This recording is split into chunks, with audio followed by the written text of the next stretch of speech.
আসেন আসেন শায়লাবাবু, আপনার জন্যই তো এই জ্যান্ত রুইটা ধরে রেখেছি। সকাল থেকে অনেক কাস্টমার হাত বাড়ালো, কিন্তু আমি কাউকে দিইনি। দেখুন তো মাছের কানকোটা কেমন লাল, একবারে গঙ্গার টাটকা মাছ। আজকে এই মাছটা না নিয়ে গেলে কিন্তু পরে পস্তাবেন বুবু। রাখো তোমার ওসব চটকদার কথা রহিম মিয়া, প্রতিদিন একই গল্প শোনাও। মাছটা দেখতে তো ভালোই লাগছে, কিন্তু দাম কত হাঁকাবে সেটা আগে বলো। বাজারে তো সবকিছুর আগুন দাম, আমাদের মতো মানুষের টিকে থাকাই দায়। বেশি দাম চাইলে কিন্তু আমি ওই হারুন চাচার সবজি নিয়ে বাড়ি চলে যাব। কি যে বলেন বুবু, আপনার কাছে কি আমি কোনোদিন বেশি দাম রাখতে পারি? এই মাছটার ওজন হবে প্রায় ৩ কেজি, একবারে ধবধবে সাদা পেট। বাজারে অন্য সবাই ৬০০ টাকা করে কেজি চাচ্ছে, আপনার জন্য ৫৫০ টাকা রাখব। পয়সা বড় কথা নয়, আপনি মাছটা খেয়ে তৃপ্তি পেলেই আমার সার্থকতা। ৫৫০ টাকা কেজি? তুমি কি রসিকতা করছো নাকি রহিম মিয়া? গত হাটেও তো একই সাইজের মাছ ৪০০ টাকা করে নিয়ে গেল পাশের বাড়ির করিম। আমি অত বুঝিনি, একদামে যদি ৪০০ টাকায় দিতে পারো তবেই ঝুড়িতে তোলো, নইলে মিছিমিছি কথা বাড়িয়ে লাভ নেই, আমার আরও অনেক বাজার বাকি। বুবু, ৪০০ টাকায় দিলে আমার কেনা দামও উঠবে না। এখন ডিজেলের দাম বেশি, জালের খরচ বেড়েছে, মাছের আড়তেও অনেক দাম। আপনি আমার পুরনো কাস্টমার, তাই লস দিয়ে হলেও ৫০০ টাকা কেজি রাখছি। এর নিচে নামলে আমার বাড়িতে আজ উনুন জ্বলবে না, দয়া করে একটু বুঝুন। দুনিয়ার যত অভাব অনটন কি সব তোমার এই মাছের ডালাতেই এসে পড়েছে? ৪০০ টাকার উপর ১ পয়সাও বেশি দেব না, নিলে নাও, না হলে আমি চললাম। এমনিতেই চালের কেজি ৭০ টাকা, তার উপর মাছের এই দাম হলে খাবো কি? তুমি বরং ওই মাছটা শহরের বড় লোকদের জন্য তুলে রাখো, তারাই কিনবে। আচ্ছা বুবু, জেদ করবেন না। রাগ করে চলে গেলে আমার ব্যবসা অশুভ হবে।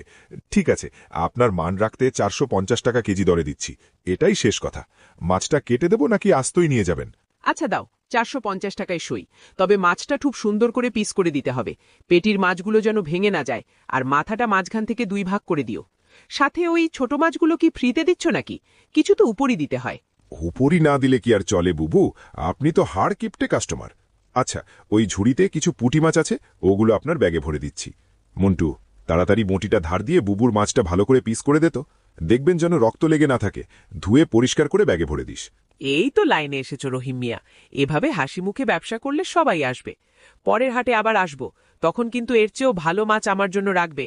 টাকাটা গুনে নাও, আর শোনো, ওই পুঁটি মাছগুলো যেন একেবারে তাজা হয়। আজকের মতো চলি, বাড়িতে আবার রান্নার দেরি হয়ে গেলে কর্তা রাগ করবে। সুজন, তুমি হাটের মাঝখানে এভাবে উদাস হয়ে দাঁড়িয়ে আছো কেন বাবা? তোমার মা তো ভোরে ঘাটে পানি নিতে এসে বললেন ছেলেকে আজ বড় বাজার করতে পাঠাবেন। হাতে তো দেখছি বড় একটা থলে, কিন্তু তোমার মনটা পড়ে আছে কোন দিকে? আমার এই ক্ষেতের টাটকা পটল আর কচি লাউগুলো দেখো, একবারে বিষমুক্ত সবজি। চাচি, আপনার সবজিগুলো সত্যি খুব সতেজ দেখাচ্ছে, দেখলেই চোখ জুড়িয়ে যায়। মা আমাকে একটা লম্বা ফর্দ ধরিয়ে দিয়েছেন, মিষ্টি কুমড়ো, বেগুন আর আধা কেজি কাঁচামরিচ। কিন্তু চাচি, বাজারে যে অবস্থা, তাতে তো পকেটে হাত দিতেও ভয় লাগছে। সবকিছুর দাম যেভাবে চড়ছে, তাতে আমাদের মতো সাধারণ মানুষের টিকে থাকা দায়। দাম নিয়ে অত দুশ্চিন্তা করো না বাবা, তোমার মায়ের সাথে আমার অনেক পুরনো সম্পর্ক। অন্যদের কাছে যা রাখি, তোমার জন্য তার চেয়ে কেজি প্রতি ১০ টাকা কমই ধরব। এই মিষ্টি কুমড়োটা দেখো, কাটলে একবারে মধুর মতো মিষ্টি আর উজ্জ্বল রং বেরোবে। ব্যাগটা এগিয়ে দাও, আমি বেছে বেছে সবচেয়ে ভালো সবজিগুলো তোমাকে গুছিয়ে দিই। আপনি সবসময়ই আমাকে খুব স্নেহ করেন চাচি, আপনার এই মহানুভবতার তুলনা হয় না। আসলে সমস্যা অন্য জায়গায়। মা বলেছিলেন ঢাকা থেকে কাল মেহমান আসবে, তাই বড় একটা মাছ নিতে। কিন্তু রহিম মিয়ার ওখানে গিয়ে তো দফারফা। একটা রুই মাছের যে দাম হাঁকালেন, তাতে তো মাথা ঘুরে যাওয়ার জোগাড়। সবজি কেনার পর মাছ কেনার মতো পর্যাপ্ত টাকা থাকবে কিনা, সেটাই এখন ভাবছি। বাড়িতে মেহমান আসবে শুনলে কি আর শুধু নিরামিষ দিয়ে আপ্যায়ন করা যায় রে সুজন? শোনো, এই ধনেপাতা আর কাঁচামরিচগুলো আমি তোমাকে উপরি হিসাবে দিয়ে দিচ্ছি, আর মিষ্টি কুমড়োটার দাম তোমার জন্য আরও কিছুটা কমিয়ে রাখলাম, যাতে মাছ কিনতে সুবিধা হয়। গ্রামের মান সম্মান বলে কথা, মেহমান বাড়ি যেন কোনোভাবেই খাটো না হয়। চাচি, আপনার এই মমতাবোধের জন্যই মায়াপুরের হাটটা এত আপন মনে হয়। সবজির দামটা তাহলে এখনই মিটিয়ে দিই, কারণ খেরার সময় ভিড় আরও বেড়ে যেতে পারে। আমি বরং রহিম চাচাকে গিয়ে বলি যে করিমন চাচি দাম কিছুটা কমিয়ে রাখতে বলেছেন। ব্যাগটা কি আপনার এই দোকানের এক কোণে একটু রাখতে পারি? ভিড়ের মধ্যে ঘোরাঘুরি করা কঠিন। হ্যাঁ, ব্যাগটা এখানেই রেখে যাও, মন্টু আছে, ও দেখাশোনা করবে। তুমি নিশ্চিন্তে মাছটা দেখে এসো। তবে যাওয়ার পথে বিজলিদের বাড়ির দিক দিয়ে একবার ঘুরে গিয়ে দেখো তো, ওর মা খুব অসুস্থ, শুনেছি কাঁপানি দিয়ে জ্বর এসেছে। মেয়েটা একলা হাতে সবকিছু সামলাতে পারছে না। হাটের শেষে যদি পারো, দুটো লেবু আর একটু আদা ওদের জন্য কিনে নিয়ে যেও। চাচি, খবরটা শুনে খুব খারাপ লাগলো। আমি অবশ্যই ফেরার পথে ওদের বাড়িতে যাব। বিজলির মা তো আমার নিজের মায়ের মতোই, ওনার এই অসুস্থতায় পাশে দাঁড়ানো আমাদের কর্তব্য। আমি তাহলে দ্রুত রহিম মিয়ার ওখান থেকে মাছটা সেরে আসি, দেরি করলে ভালো মাছ সব ফুরিয়ে যাবে। আজকের হাটে রোদ ওঠার আগেই বাজারটা শেষ করতে হবে। হ্যাঁ যাও বাবা, পা চালিয়ে যাও। রহিমকে বলবে আমার বাড়ির নালিশ নিয়ে আসবো যদি দাম বেশি রাখে। তোমার থলেটা এখানে সম্পূর্ণ নিরাপদ থাকবে, এক চুলও নড়চড় হবে না। সঠিক দামে ভালো মাছটা বাগাতে পারো কিনা দেখো, মেহমানদের যেন মন ভরে খাওয়ানো যায়। বিজলির মায়ের জন্য লেবু নিতে কিন্তু একদম ভুলো না। আচ্ছা চাচি, তাহলে আমি আসছি। মিনিট 10-এর মধ্যেই মাছ নিয়ে ফিরে আসব।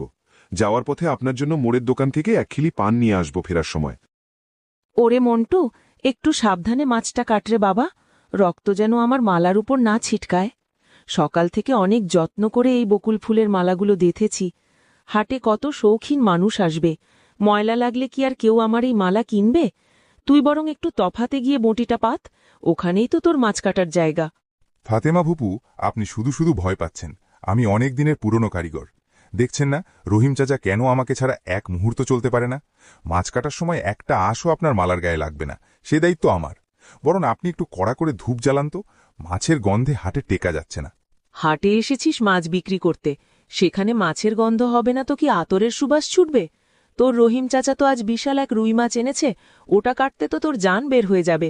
শোন মন্টু, কাজ শেষে যাওয়ার সময় আমার কাছ থেকে একটা মালা নিয়ে যাস।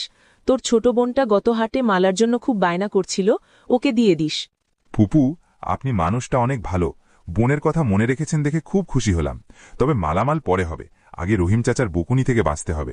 আজকে সায়নাবাবু যে মাছটা নিয়েছেন, ওটা কাটতে দেরি হলে চাচা আমার হাড় আস্ত রাখবে না। আপনি বরং দোয়া করেন যেন বুবু যাওয়ার সময় আমাকে বকশিস দিয়ে যান।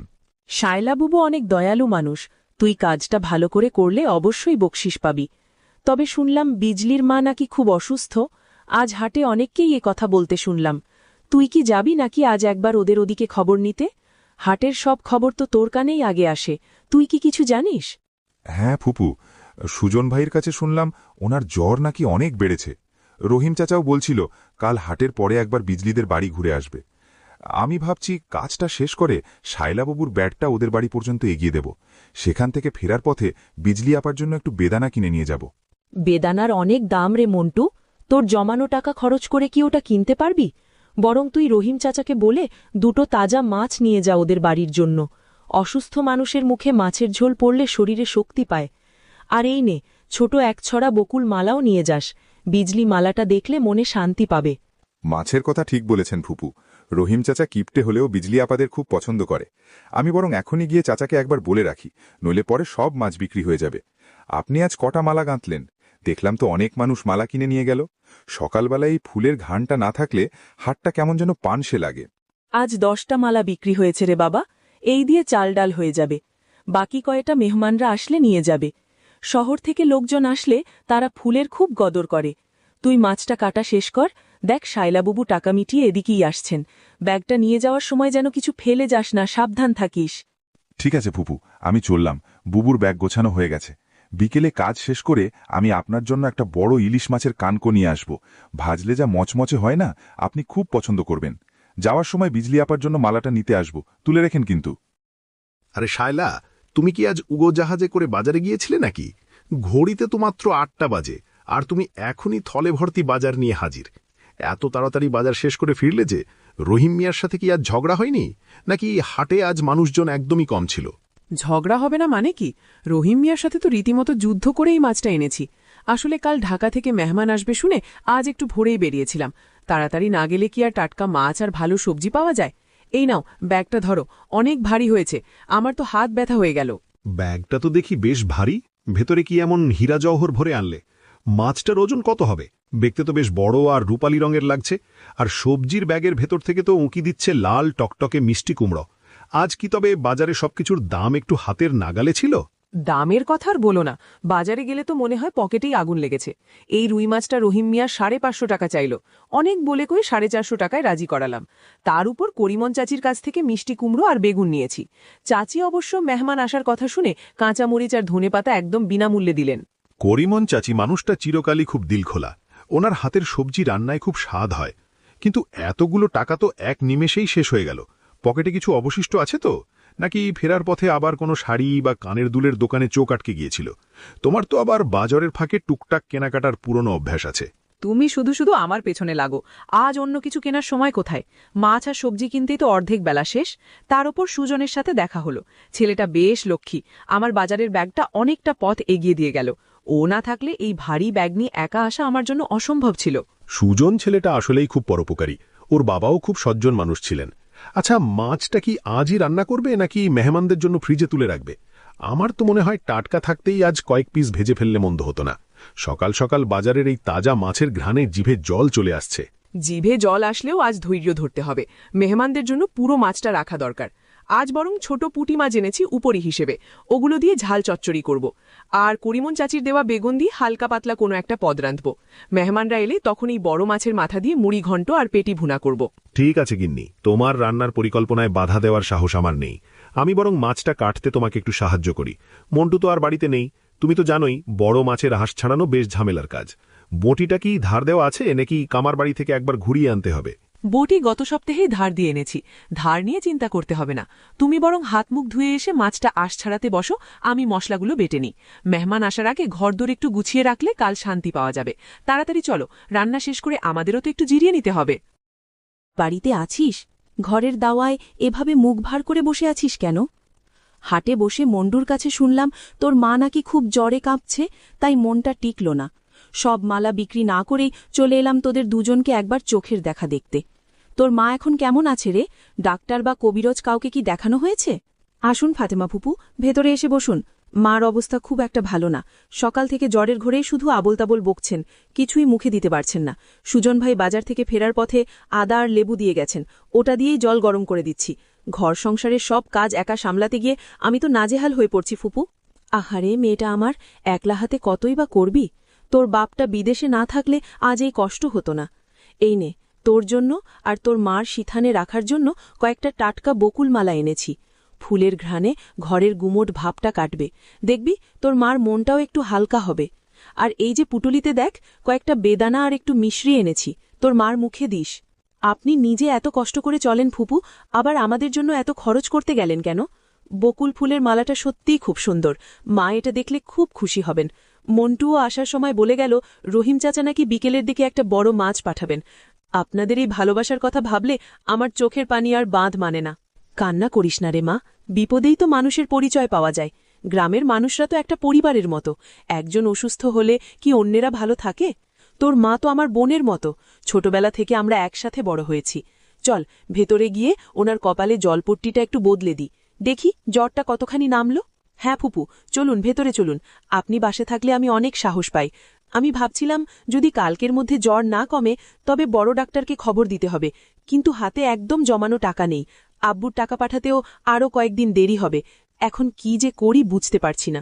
টাকার চিন্তা এখন করিস না, হাটবারে আমার যা বিক্রি হয়েছে তা দিয়ে আপাতত চলে যাবে। দরকার হলে করিমন চাচির কাছ থেকেও কিছু ধার নেব, উনি মানুষটা খুব বড় মনের। তুই শুধু তোর মার সেবা কর আর আল্লাহর কাছে দোয়া কর যেন তাড়াতাড়ি সুস্থ হয়ে যান। শোন, আমি এখন উনুনটা একটু ধরিয়ে দিই, তোর মার জন্য নরম করে যাও ভাত রাঁধি। আপনি কত কাজ করবেন ফুপু, আপনি বরং মার পাশে একটু বসেন, আমি রান্নাটা বসিয়ে দিচ্ছি। সারাদিন মা অসুস্থ বলে রান্নার দিকে মন দিতে পারিনি, খুদগুলোও ঝাড়া হয়নি। আপনার হাতের রান্না মা খুব পছন্দ করেন, হয়তো আপনার হাতের ছোঁয়া পেলে দুমুঠো খাবেন। বকুল ফুলের এই মিষ্টি গন্ধে সারা ঘরটা কেমন শান্ত হয়ে গেল, তাই না ফুপু? হ্যাঁ রে মা, বকুল হল শান্তির ফুল, এটার ঘ্রাণ মনে প্রশান্তি আনে। তোর মার কপালে হাত দিয়ে দেখলাম জ্বরটা একটু কমছে বলে মনে হচ্ছে। তুই এখন একটু নিশ্চিন্ত হ, আমি সব গুছিয়ে দিচ্ছি। একটু পরে রহিম আর মন্ডুও আসবে, সবাই মিলে পাশে দাঁড়ালে দেখবি কাল সকালেই তোর মা আবার সুস্থ হয়ে উঠে বসেছেন। আপনার মুখে ফুল চন্দন পড়ুক ফুপু, মায়ের হাসি মুখটা দেখলে আমার সব কষ্ট দূর হয়ে যাবে। বিকেলের রোদে আজ বড় শান্ত লাগছে চারপাশটা, ঠিক যেন কোনো রূপকথার গল্প। আপনি আজ রাতটা আমাদের এখানেই থেকে যান না, আমার খুব ভয় লাগে একা থাকতে। মা সুস্থ হয়ে উঠলে আমরা সবাই মিলে আবার সেই হাসি খুশি দিনগুলোতে ফিরে যাব।